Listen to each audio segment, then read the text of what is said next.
যোৱাকালি BTC government BPF চৰকাৰে যি CSB গঠন কৰিছে তাত আমি দেখিছোঁ যে আমাৰ বৃহত্তৰ এটা জাতি সংখ্যালঘু জনগোষ্ঠীৰ কোনো এজন প্ৰতিনিধিক তাক স্থান দিয়া নাই। সেইটো কাৰণে আমি দুখ প্ৰকাশ কৰিছোঁ আৰু এই বৰ্ডক সিলেকশ্যন বৰ্ডক আমি গভীৰ নিন্দা কৰিছোঁ যে এটা বৃহত্তৰ জাতি আজি আপোনালোকে দেখিছে BTC গভৰ্ণমেণ্ট হোৱাৰ সময়ত আমি মুছলমান জাতিটোৱে তেওঁলোকক হিয়া উজাৰি ভোট দিছিলে। 80% মাইনৰিটি ভোট লৈ তেওঁলোকে চৰকাৰ গঠন কৰিছে, কিন্তু আজি তেওঁলোকে সিলেকশ্যন বৰ্ডত এজনো মুছলমান প্ৰতিনিধি তাত স্থান নিদিলে। কি BTCত কি এনেকুৱা কোনো যোগ্য প্ৰতিনিধি নাই নেকি তাত স্থান দিবলগীয়া? সেইকাৰণে আমি হাগ্ৰামা মহিলাই ডাঙৰীয়াক অনুৰোধ কৰিছোঁ যে CBCত এজন মুছলমান প্ৰতিনিধি তেওঁলোকে দিব লাগে, আৰু যদি নিদিয়ে তেনেহ'লে আমি আমছুৱে আজি ইয়াত প্ৰতিক্ৰিয়া প্ৰকাশ কৰিছোঁ। অনাগত দিনত আৰু আমি এইটোৰ বিষয়ে এটা আন্দোলন গঢ়ি তুলিম।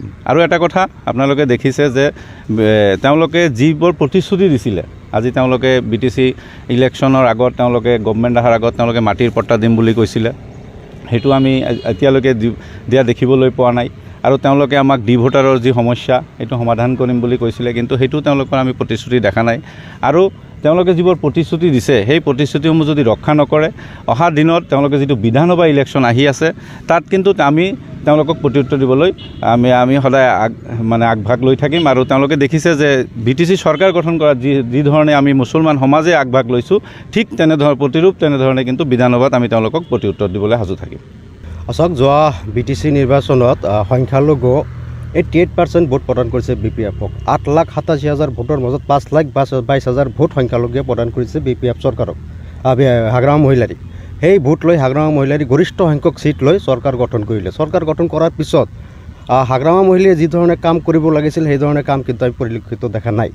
আজি চাওক, ইলেকশ্যনৰ আগত ইস্তাহাৰত প্ৰকাশ কৰিছিল সংখ্যালঘুৰ কাৰণে বহু ধৰণৰ সুবিধা দিয়াৰ কথা কৈছিল, মাটিৰ পট্টা প্ৰদান কৰিব বুলি কৈছিল 3 মাহৰ ভিতৰত। সেই কথা কিন্তু একেবাৰে কোনো ধৰণৰ আমি দেখিবলৈ পোৱা নাই কৰা। তাৰপিছত যোৱাকালি CSB বৰ্ড গঠন কৰিলে। আজি চাওক, 11জনকৈ সদস্য তাতে নিয়োগ কৰিলে, কিন্তু সংখ্যালঘুৱে হিয়া উজাৰি ভোট দিয়াৰ পিছত সংখ্যালঘুৰ 88% ভোট লৈ চৰকাৰ গঠন কৰাৰ পিছত এজনো সদস্য অন্তৰ্ভুক্তি তাতে নকৰিল। তাৰমানে সংখ্যালঘুক সম্পূৰ্ণৰূপে প্ৰতাৰণা কৰিল। গতিকে এনেকুৱা ধৰণৰ প্ৰতাৰণা সময়ে সময়ে হাগ্ৰামা মহিলাৰে আগতেও কৰিছে। এইবাৰ ভাবিছিলোঁ হাগ্ৰামা মহিলাৰে এনেকুৱা নকৰিব, সংখ্যালঘুৰ সৈতে ভাল এটা চিন্তা কৰিব, কিন্তু সেইখিনি চিন্তা কৰা নাই। CSB বোৰ্ড গঠন কৰাত সংখ্যালঘু যথেষ্ট পৰিমাণে নেতা আছে BPFক, এজন নেতাও সংখ্যালঘুৰ পৰা বাছনি কৰি CSBক অন্তৰ্ভুক্ত নকৰিল। এতিয়া আমি দুখ প্ৰকাশ কৰিছোঁ, আমি ক্ষোভিত হৈছোঁ। আমি যেনেকুৱা 5,22,000 ভোট দি চৰকাৰ কৰিব পাৰিছোঁ, তেনেকৈ আমি 2026ত BPF চৰকাৰক আমি ইয়াৰ প্ৰত্যুত্তৰ আমি দিবলৈ সাজু আছোঁ। সম্পূৰ্ণৰূপে সংখ্যালঘু ৰাইজ ইয়াৰ প্ৰত্যুত্তৰ দিব। গতিকে হাগ্ৰামা মহিলাৰীক আমি আহ্বান জনাইছোঁ, যি বোৰ্ড গঠন কৰিছে তাতে পুনৰ বিবেচনা কৰিব লাগে, আকৌ নতুনকৈ বোৰ্ড গঠন কৰি তাতে সংখ্যালঘু 1 বা 2জন সদস্য নিয়োগ কৰিব লাগে বুলি আমি আজিৰ এই সংবাদমেলৰ জৰিয়তে বা আজি এই আপোনালোকৰ জৰিয়তে আমি হাগ্ৰামা মহিলাৰীক আমি আহ্বান জনাইছোঁ। অন্যথাই অনাগত দিনত কিন্তু আমি আমচিয়ে আন্দোলন কৰিবলৈ সাজু থাকিম, আৰু BTCত সংখ্যালঘুৱে ভোটৰ জৰিয়তে কি কৰিব পাৰে সেয়া কিন্তু আমি দেখাই দিবলৈ আমচিয়ে সদায় প্ৰস্তুত আছোঁ।